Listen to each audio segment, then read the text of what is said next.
Gospel 102.9. Así son las opiniones que nos importan.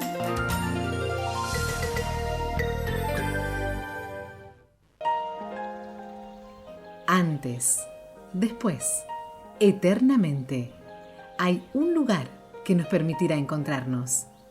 Perpetual, donde perduran los vínculos. Vamos a ocuparnos de una historia protagonizada por un riocuartense por adopción, pero formado en la Universidad Nacional de Río Cuarto, un investigador destacado, una referencia entre los matemáticos argentinos, que ha protagonizado un episodio que no es reciente, sino que ya tiene 5 años, del año 2017, cuando el matemático Hugo Aymar solicitó apartar a Rosati de la Universidad Nacional del Litoral. Rosati, el actual presidente de la Corte Suprema de Justicia, denunciado por episodios que se han venido acumulando en el tiempo, que hablan de su manera autoritaria de comportarse y por fuera de la ley. Justamente el presidente de la Corte se autovotó, se nombró presidente del Consejo de la Magistratura y ahora está enfrentando un proceso judicial de juicio político, a eso me refiero, por sus actitudes. Un secretario privado de Rosati, en connivencia con el ministro D'Alessandro, acordando cómo iban a ser los términos de una decisión de la Corte que benefició a la capital federal. Bueno, el matemático investigador principal del CONICET, Hugo Aymar, en su momento se atrevió a pedir la separación de Horacio Rosati de la Maestría de Derechos Humanos de la Universidad del Litoral, cuando el juez de la Corte votó el 2-1 en beneficio de los represores. Desde entonces sufrió un proceso de acoso y desgaste. Ahora esa situación lo volvió a transformar en noticia porque le envió una carta al presidente de la Nación, Alberto Fernández, y Fernández se la contestó. La noticia de Aymar no ha tomado demasiada repercusión, salvo en algunos medios nacionales, porque creo que todavía no se enteraron que es el tío de Pablo Aymar, porque cuando se entere, ahí la historia seguramente va a cambiar. Lo vamos a saludar a Hugo Aymar. Guillermo Jeremía, el programa Así son las cosas, Río Cuarto. Buenos días, Hugo, ¿cómo le va? Un placer. Hola, Guillermo, ¿cómo le va? Un gusto estar con usted, pero además de ser el primo del padre de Pablo, sobre todo soy hermano del escritor que tiene del Imperio riocuartense, así que de Oscar. Sí, por supuesto. De manera que hasta tengo miedo que él me esté escuchando. Los artistas tienen esa cosa, ¿no? Que no pueden ser, no son emotivos en los medios porque canalizan su emotividad en su obra. Para nosotros en la ciencia hacer un paper emocionante sobre la estructura del ADN, la topología del universo, cosas como esa es más difícil. Entonces tenemos más tendencia a la emotividad en los ambientes en los que no estamos ejerciendo la profesión. Usted podría decir, pero el artista es usted, no el otro. Oscar es autocrítico, es borgiano, tiene unas cosas que son formidables. Para mí es mi ídolo intelectualmente. Lo es para nosotros también, y lo hemos tenido sentado aquí en la mesa porque ha escrito unas cosas hermosas. Guillermo, en los recortes de tu programa, claro. Exactamente. Incluso de Ricardo, del Payo, describió el recuerdo que tiene del Payo jugador, Payo padre, a eso me refiero. Claro. Bueno, lo ha hecho de manera magistral, es para nosotros también nuestro ídolo literario, siempre se lo decimos, pero también no dejemos afuera al que durante mucho tiempo hizo una tarea que es indispensable para nosotros, nos pagaba en el banco el sueldo, porque era cajero. A Rubén también. El más chiquito de los tres, ese es el que está guardándose las cosas así para ponerlas todas juntas. Que también nos escucha, le mandamos un saludo muy grande a Rubén. Bueno, se ha transformado en un protagonista impensado, Hugo, de esta situación, que la viene padeciendo con Rosati desde el 2017. ¿Puede hacer un poco de historia antes de contarnos la carta que siente? Sí, Guillermo, lo primero es atenuar un poco el titular, que en realidad lo escribieron la gente de Página 12, ¿no? Que no es que conviene, no sé si será que todavía tengo la precaución asociada al necesario miedo que uno tiene de hacer este tipo de cosas, no sé si necesario, pero al difícil de desterrar, ¿no? Porque uno está poniendo en tela de juicio, no en juicio, actitudes de gente que tuvo carreras políticas inmensas, muy grandes, con muchos vaivenes. Uno se puede quejar de muchas cosas, pero por otro lado que están en lugares muy importantes de la toma de decisiones. Yo en ese momento, en el 2017, era consejero superior y lo que hice fue esencialmente apoyar un pedido del Foro de Derechos Humanos de Santa Fe, en el que pedían menos que lo saquen de la maestría, sino que era contradictorio que el director de la maestría fuera partidario de la reducción a la mitad de las penas de los crímenes de lesa humanidad, ¿no? Yo casi simplemente dije, cuando vi que en el Consejo Superior todo estaba planteado como para que no hubiera fisuras, y la Facultad de Derecho de Ciencia Jurídica se llama acá, ya había votado por mayoría amplia no hacer caso al pedido. Yo simplemente dije que me parecía que desde el punto de vista de la conveniencia para la gestión de la carrera les convenía aportarlo porque iba a disminuir el número de inscriptos. Fue casi una humorada, pero en eso casi consistió mi apoyo. No hubo mucho más que decir porque la discusión se cerró, el tema no tuvo trascendencia y no cambió en ese momento, ni sé si ahora todavía, el status quo del hoy presidente de la Suprema Corte en relación con una maestría de derechos humanos. Suena extraño, ¿no? O sea, es como contradictorio con el fin mismo de la maestría. Se llama derechos humanos, pero el director decide desde su otra función apoyar la reducción a la mitad de las penas de genocidas y criminales de lesa humanidad. Eso fue mi intervención.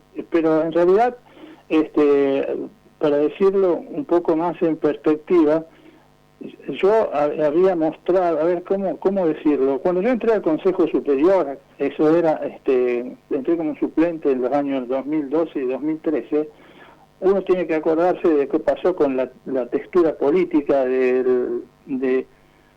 yo lo diría así, del radicalismo, de algún radicalismo. Sé que hay otra gente que no está, otros radicales que no adhirieron a eso, ¿no? Entonces es difícil también ponerlos en la bolsa, pero sobre todo acá el universitario santafesino, que a veces cuando encuentro a alguno me dicen, ¿cómo cambiaste, Hugo? Claro, la idea era que yo era básicamente compartía bastantes visiones de la gestión universitaria, por lo menos con ellos en esos años, en el 2013, etcétera. Hasta tuve homenajes hechos por el rector y cosas de esas que son inolvidables y las siento así.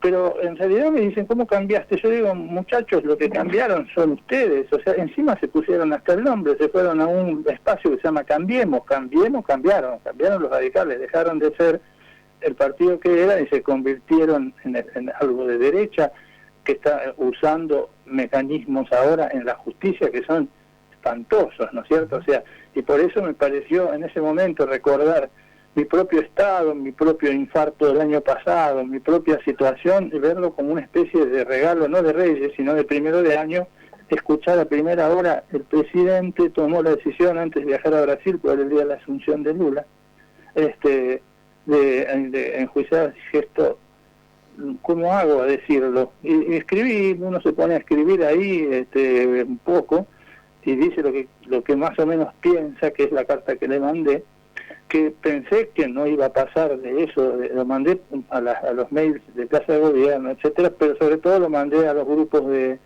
al grupo Cita, mis compañeros del grupo Cita entre los cuales está el ex rector Marcelo Ruiz, de ahí de Río Cuarto, ¿no?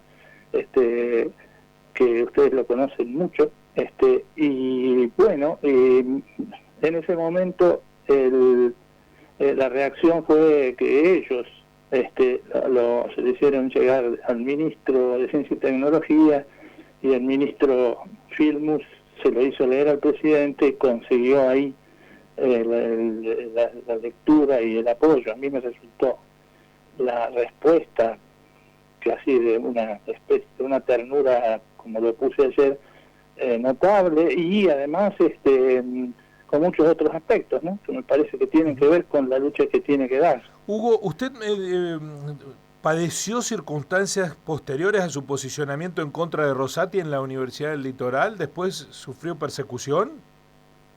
A ver, mi punto de vista, la palabra persecución es fuerte, dado sobre todo nosotros que que viví ahí en la universidad la década del 70 y que los militares hacían razias cuadras por cuadras y venían a ver a dónde había hijos de chicos, muchachos universitarios y qué sé yo. Y sabemos que la palabra persecución puede ser muy fuerte, pero los mecanismos estos de la gran escala, ¿no?, como las cosas que está sufriendo la vicepresidenta, o sea, a ella el juicio que tiene que ver con la pistola en la cabeza va a 2 kilómetros por hora y además tiene involucrados a jueces que tienen contratos, etcétera, cosas muy complicadas, no toda esa cosa que en la gran escala se ve o el fallo de en su contra, el veredicto, las cosas que hicieron los fiscales, la falta de pruebas, todo eso son construcciones que se hicieron despacio, ¿no? Se hicieron despacio. Y uno ve que en los lugares más recónditos de la de ambiente público en particular, más que nada, se replican en escalas, ¿no es cierto? Es como si esa cosa de la metáfora de los túneles de la democracia, los túneles de la democracia. Los sótanos, los sótanos de la ¿no? democracia.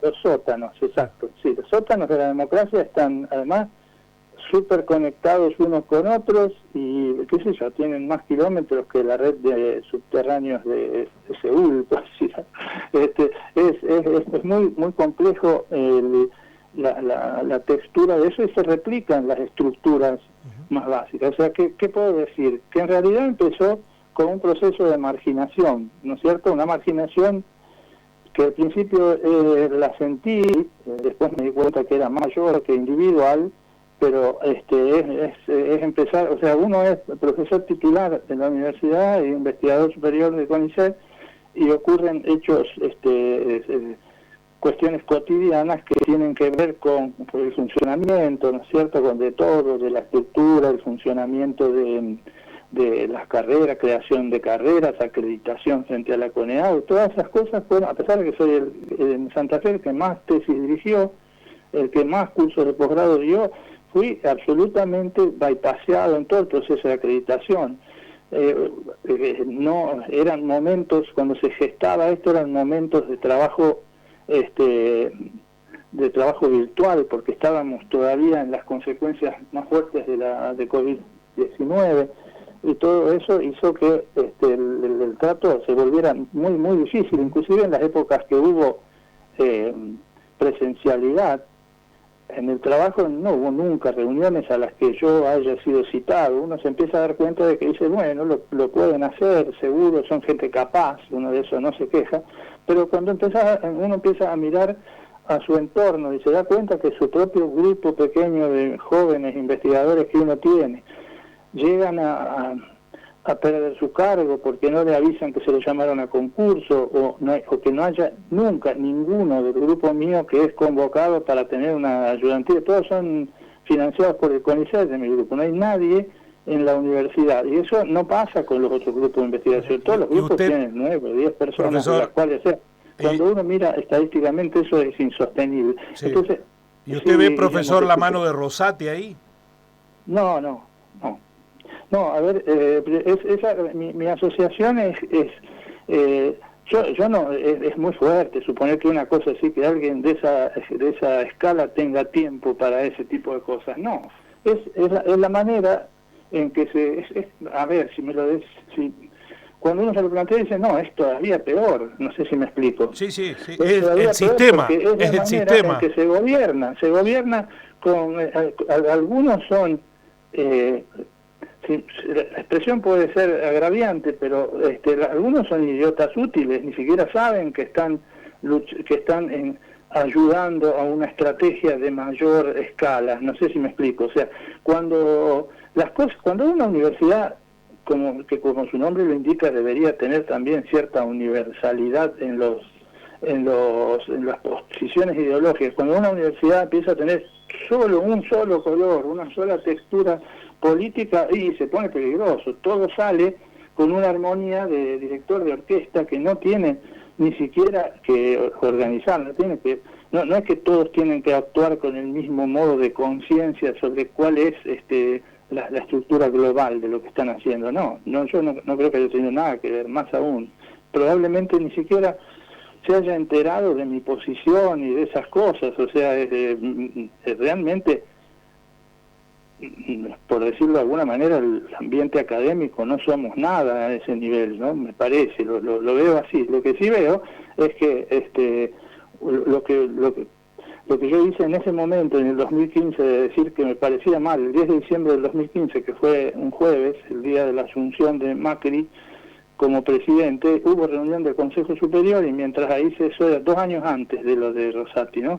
Ahí se celebraba, de alguna manera se puso como homenaje en el Consejo Superior de la universidad el hecho de que nuestro rector Cantat se fuera a la Secretaría de Políticas Universitarias del Ministerio de Educación de Macri. Y yo en ese momento no pude dejar pasar que tenía en eso una mirada crítica, porque me parecía nuestro rector una persona valiosa que tenía que decidir a dónde prestaban apoyo. O sea, por un lado la universidad tenía funcionarios, el ambiente del partido universitario de acá, tenía gente valiosa como en el Ministerio de Ciencia y Tecnología de la provincia de Santa Fe, que en ese momento era el socialismo, y al mismo tiempo mandaba al Ministerio de Educación de la Nación, que era la derecha, porque así lo vi yo en ese momento, pero creo que con el transcurrir del tiempo lo probamos todos, que era la derecha, ¿no es cierto? O sea, uno podría haber creído otra cosa con los discursos del expresidente, pero bueno, no se puede negar. Y me pareció que era importante decirles que me parecía un exceso que estuvieran integrando ese gobierno, cuando en realidad la universidad parecía que estaba prestando apoyos en otra dirección. Básicamente, muchachos, decídanse para qué lado vamos. Pero esa cosa que empezó en el 2015 hizo que yo empiece a ser visto como sapo de otro pozo, pero un sapo de otro pozo un poco peligroso, porque estaba dentro del Consejo Superior y era director de un instituto. No sé si me explico. Sí. Es como una cosa... se salía del redil, Hugo, se salía del redil. Si querés decirlo así, exactamente. Sí, y bueno, esas cosas para nada es algo, ni siquiera yo tampoco sé exactamente cómo funciona, porque cuando yo hablaba de mi marginación, quería decir en las épocas de pandemia y en las otras, aunque no veo a nadie, quería decir, bueno, le mando un mail al encargado de esto y le pregunto, ¿qué pueden darme la password de ingreso al proceso de acreditación en la CONEAU, ya que soy el profesor más viejo, el que dio más tesis, el que qué sé yo? No me contestaban. En el próximo, por poner un ejemplo, ¿no? En el próximo mail lo reenviaba y le ponía en copia al superior inmediato. Y llegué hasta cosas al rector, que no me contestaron. Entonces, cuando uno se da cuenta de eso, dice, pero bueno, algo está pasando. O me dicen, lo que básicamente me dijo toda la estructura universitaria, de punta a punta, digamos, desde el coordinador de posgrado hasta el rector, es que le importaba 3 pepinos que yo opinara o no, y que mejor me callara, que iban a hacer las cosas sin mí. Pero por otro lado, sin mí más o menos, porque tenían que poner en los procesos de acreditación cuáles habían sido los logros del doctorado, porque eso no se puede ocultar, y en ese caso la mayor cantidad de tesis la había dirigido yo. Sin embargo, no le dejaron al instituto poner sus propias tesis. Es todo de una complejidad muy alta, pero yo no tengo dudas de que, por otro lado, como está planteada la cosa, la universidad va a argumentar no sé si va a argumentar, que que no, que es una rencilla de grupo y que entonces todo queda ahí. No sé si me explico, porque han logrado conocemos un poco las historias dentro de las sí. universidades. Estamos dialogando con el matemático Hugo Aymar. No es riocuartense, pero es riocuartense por adopción, se formó en nuestra universidad y en su momento planteó disidencias con Rosati. ¿A usted no le sorprendió en nada lo que pasó con Rosati en el macrismo? Digo, desde la designación por decreto entrando por la ventana a la corte, después se corrigió, pero lo admitieron hasta todas las cuestiones ulteriores. ¿A usted, Hugo, no le sorprende en nada esto? Yo cuando escribo la última frase, eso en la carta al presidente, que me parece que tenemos un problema entre las aspiraciones individuales por crecimiento político, lo que sea, por cualquier tipo de crecimiento y la protección de las instituciones, no pueden estar separadas. Yo, evidentemente, no es difícil de entender cómo una persona porque en realidad el propio Rosati había sido hasta ministro de Néstor Kirchner, ¿no es cierto? De manera que no las carreras las carreras políticas en esos momentos de la democracia son de una complejidad extrema, ¿no? Porque qué sé yo, pongamos que fueron los años 90 que hizo que hicieron que lo que era el peronismo se bifurcara mucho más que o sea, que se generaran un montón de variantes, ¿no? Que eran los que entraban pensando que Menem era el tigre de los llanos, o los que entraban porque entendían que convenían las políticas neoliberales, ponerlas en funcionamiento, y eso generó un abanico de gente que pudo ser muy productiva con líderes fuertes, ¿no? A ver, qué sé yo, a ver, por poner un ejemplo, con Kirchner en el gobierno, Pichetto votó la ley de matrimonio igualitario. ¿A vos te parece, Guillermo, que Pichetto es un militante de eso? Yo no sé, me parece que los líderes fuertes convierten qué sé yo, la piedra en oro. Pero sí. Uno lo entiende, y tal vez sea el mal que nos aqueja a los argentinos, que en la política está esto como permitido, que hoy son blancos, mañana negro, y no hay, nadie se lo reprocha, ¿no? Porque en el peronismo hay mucho de esto. Hoy algunos kirchneristas ultras fueron militantes menemistas con anteojeras, ¿no? Y uno dice, ¿cómo? Si nada, no tiene nada que ver, pero bueno, entiende que debe haber otra reserva moral, ética en el Poder Judicial. Y si te aparece un tipo que incluso, porque fue ministro de Justicia de Kirchner, dice, no, entonces es independiente. No, que independiente, es un bandido. No sé si lo era en la época que era ministro de Justicia de Néstor Kirchner, pero si lo era igual, porque es un bandido las cuestiones que están haciendo. Hugo, ¿qué le escribió el presidente en la carta? Sí. ¿Qué le escribió? Perdón, se me cortó un poquito. No, la carta que le respondió el presidente, ¿qué le escribió? ¿Usted no la vio todavía? No, no la vi. Ahí está un poco comentada en una nota que le mandé a Ivana. Sí, ya lo sé, la leía la nota, pero quería que usted me lo dijera. Ah, muy bien, muy bien. Hasta yo tendría que leerla, porque está muy escrita es más larga que la mía. Yo escribí, creo que una carilla, la de él tiene 2. O sea, realmente no me dijo le agradezco, habla de todo, habla de agradecer el apoyo, pero habla también él notablemente de apoyar. Yo entiendo que en estas cosas que son delicadas intervino también gente como el ministro de Ciencia y Tecnología, que tiene más ideas, está más cercano y pudo enterarse mejor de cómo es la situación, ¿no? Pero sí es muy buena y es muy de compartir la idea de que hay que depurar las instituciones, eso que me parece que es muy importante y lo deja expresamente. A veces se pregunta por qué algunas cosas desde el llano, desde el lugar que estoy yo por lo menos, no me atrevería a incluirte, pero uno se pregunta por qué algunas cosas demoran tanto en hacerse. Y hay muchos, es muy difícil, ¿no es cierto? ese paso, o sea, ahora el trámite que está teniendo ahora en el Congreso de la Nación, el pedido de juicio político, muestra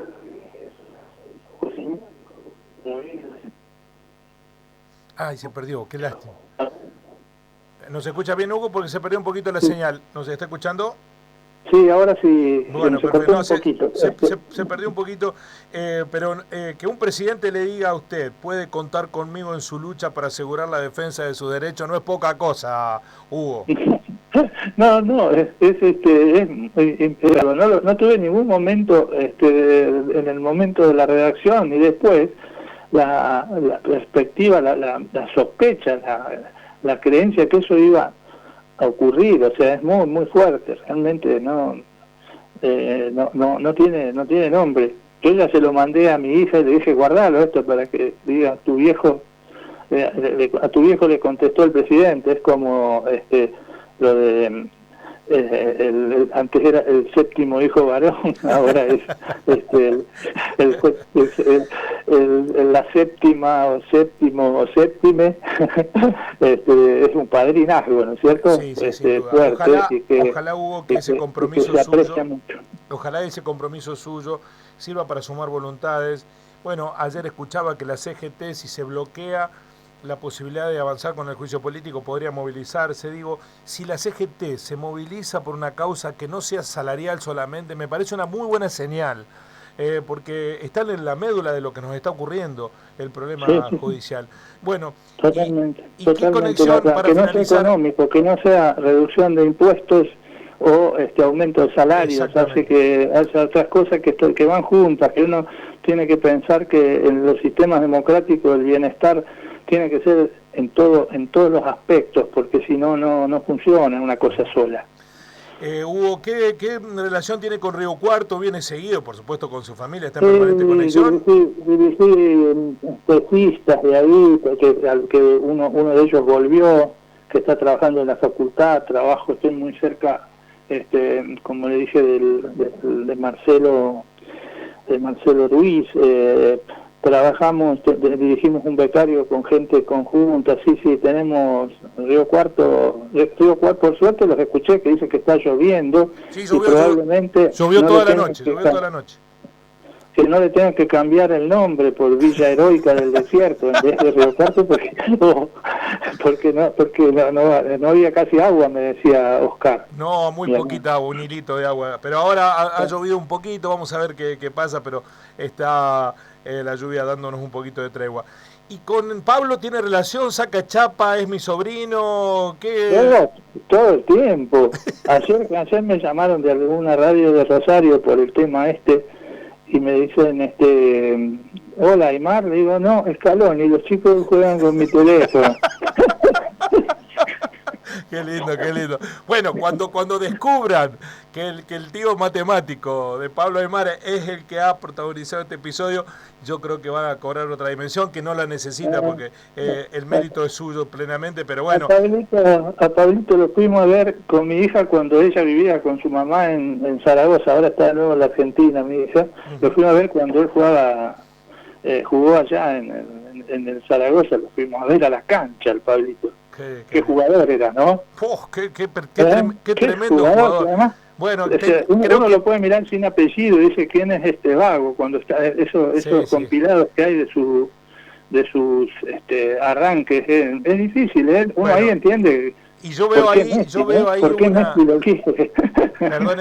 Perdóneme Hugo, para finalizar, yo veo ahí un hilo rojo, ¿no? Que los une al Payo con el talento que tenían exquisito, me dicen, para jugar al fútbol, el padre de Pablo, la virtuosidad de Oscar para escribir, su preeminencia en una ciencia tan dura como la matemática. Digo, hay algo ahí en los Aymar que los une, ese hilo rojo, me parece.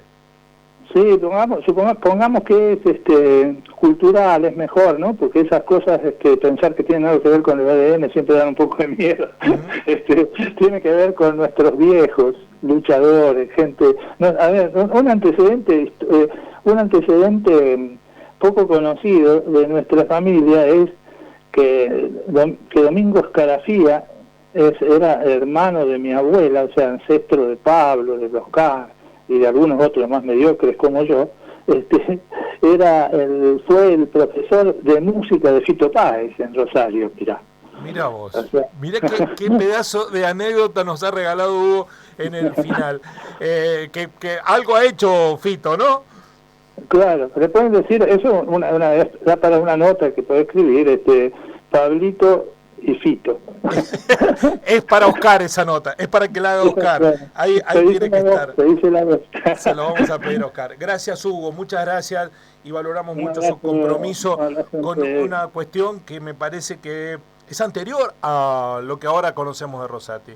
Eran los días en donde el pueblo, movilizado, la sociedad, dio vuelta a una decisión de la Corte de beneficiar a los genocidas del 2x1, con lo cual muchos hubieran recuperado la libertad. La gente salió masivamente a la calle, 2017, y dio vuelta a esa decisión, para tenerlo en cuenta. Gracias, Hugo, muy amable. Un abrazo, Guillermo, a ustedes. Chau. Un placer. El investigador del CONICET, el prestigioso matemático Hugo Aymar, escribió una carta al presidente agradeciéndole que haya impulsado el juicio político contra Rosati. El presidente se la contestó a la carta.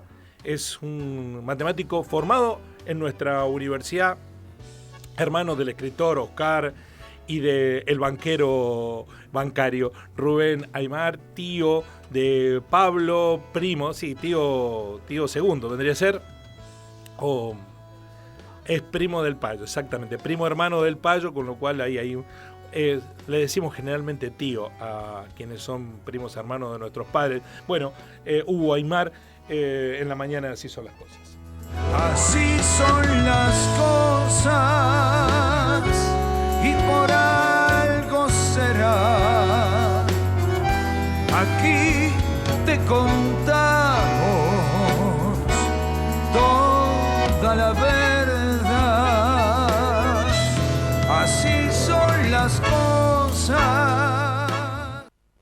Super ofertas Top. Disfruta comprando en Top.